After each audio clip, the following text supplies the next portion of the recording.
যে বাংলাদেশের মানুষকে শান্ত সুশৃঙ্খল রাখার জন্য আমাদের নেতা কর্মীরা অত্যন্ত প্রহরের মতো কাজ করবেন।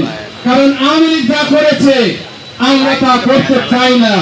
কারণ তারা সন্ত্রাসী কায়দায় মানুষের জেল জুলুম, যে কোনো মানুষ আপনার বাসায় বসে আছে দেখেন তার নামে মামলা হয়ে গেছে, মানুষ ঘুমায় আছে দেখে মামলা হয়ে গেছে।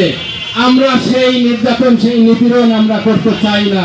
আমাদের নেতাদের নির্দেশ বাংলাদেশের মানুষ যেন সুখে শান্তি সবাই যেন মিলে মিশে চলতে পারে, সবাই যেন মনে করে যে সুখী সমৃদ্ধ একটি বাংলাদেশে আমরা বসবাস করি। আমরা সেই লক্ষ্যে কাজ করে যাচ্ছি।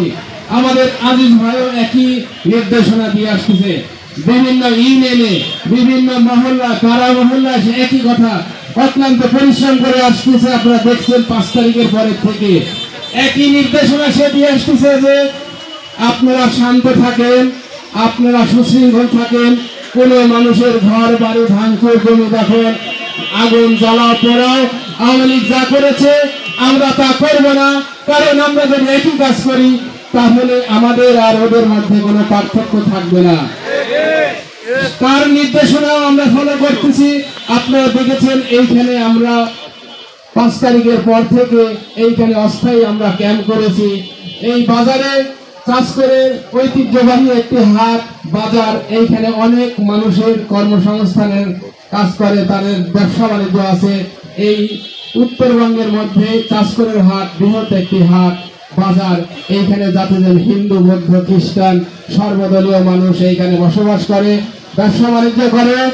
তাদের নিরাপত্তার জন্য আমরা কিন্তু এই গুরুদাসপুরের এই চাষকর বাজারে আমরা অবস্থান নিয়ে আছি, যাতে কোনো ভাই আমাদের যেন কোনো শিকার না হয় নির্যাতনের।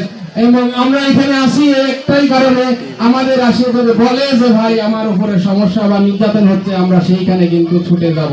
কারণ আমরা এইখানে অবস্থান নিয়ে আসি যাতে এই বাজারের মানুষ যাতে শান্তিপূর্ণ ভাবে থাকে।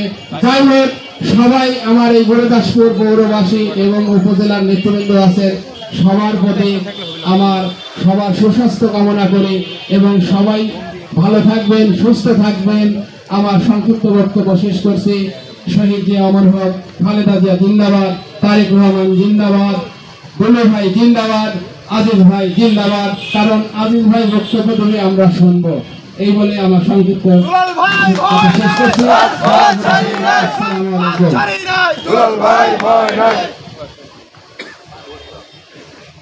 ওরা ভেবেছিল তোমায় করে দিবে নিঃশেষ, ওরা জানে না তারেক রহমান মানেই বাংলাদেশ।